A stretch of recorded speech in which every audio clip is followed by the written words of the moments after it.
চট্টগ্রামে জ্বালানি তেলের তীব্র সংকট দুর্বিষহ করে তুলেছে জনজীবন। নগরীর প্রায় সব পেট্রোল পাম্পের সামনেই দীর্ঘ লাইন।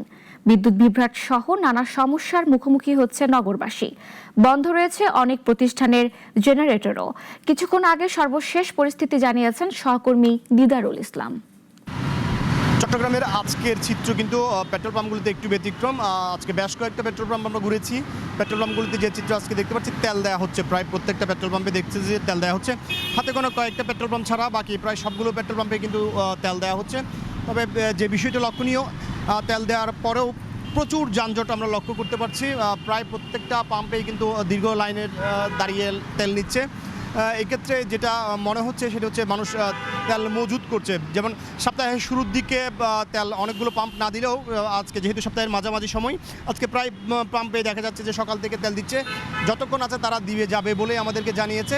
কিন্তু এরপরও এত দীর্ঘ সারি থেকে মনে হচ্ছে মানে পাম্পগুলো বা ব্যক্তি অনেকেই বলছে যে কিছু তেল মানুষ নিয়ে ঘরে রেখে আবার তেল নিতে আসছে, এরকম কিছু কাজ করছে বলে তারা আমাদেরকে জানিয়েছেন।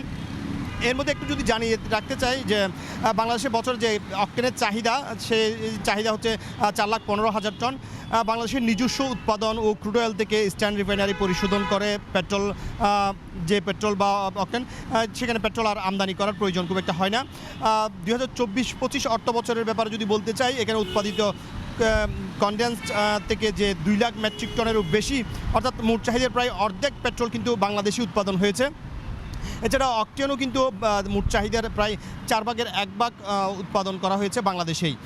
এই বিবেচনা যদি বলা যায় যে বাংলাদেশ যদি বিশ্ববাজার থেকে তেল নাও আসে, তাও অক্টেন এবং পেট্রোল একেবারে শূন্য হয়ে যাবে বলে মনে হচ্ছে না। মানে যে উৎপাদনটা বাংলাদেশে হচ্ছে সেটা কিন্তু একটা চাহিদা মেটাতে পারবে এবং চলমান থাকবে। তো এই বাংলাদেশের এই যে তারপরও যে সংকটটা আমরা লক্ষ্য করছি, এই সংকটটা এখন একটা বিষয় কিছুটা স্পষ্ট হচ্ছে।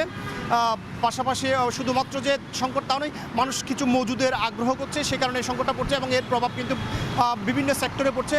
যদি বলতে চাই, মৎস্য সেক্টরে কিন্তু একটা বড়, যেহেতু ট্রলারগুলো অনেকটা তেলের উপরেই এখন, যে তারা যে পরিমাণ মাছ শিকার করতে যেতে পারে, এখানে কিন্তু প্রায় 10% মতো ট্রলার কিন্তু যেতে পারছে না। 5%-এর উপর কিন্তু একটা মাছ সংগ্রহের উপর কিন্তু একটা সামুদ্রিক মাছ সংগ্রহের উপর কিন্তু একটা চাপ লক্ষণীয় হয়েছে। চট্টগ্রামে বিভিন্ন সেক্টরেও কিন্তু এই যে অফিস আদালত বিভিন্ন জায়গায় দেখা যাচ্ছে জেনারেটর বন্ধ হয়ে যাচ্ছে, তেল পাচ্ছে না তারা। মোটামুটি একটা চাপ এখনও কিন্তু চট্টগ্রামে বিদ্যমান আছে। তেলের স্বাভাবিক যে চাহিদা, স্বাভাবিক যে সরবরাহ, সেটা এখনও কিন্তু এখানে স্বাভাবিক হয়নি। যদি আমরা পেট্রোল পাম্পগুলোতে আজকে দেখছি, অধিকাংশ পেট্রোল পাম্প কিন্তু তেল দিচ্ছে। চট্টগ্রাম থেকে এই ছিল আমার কাছে সর্বশেষ।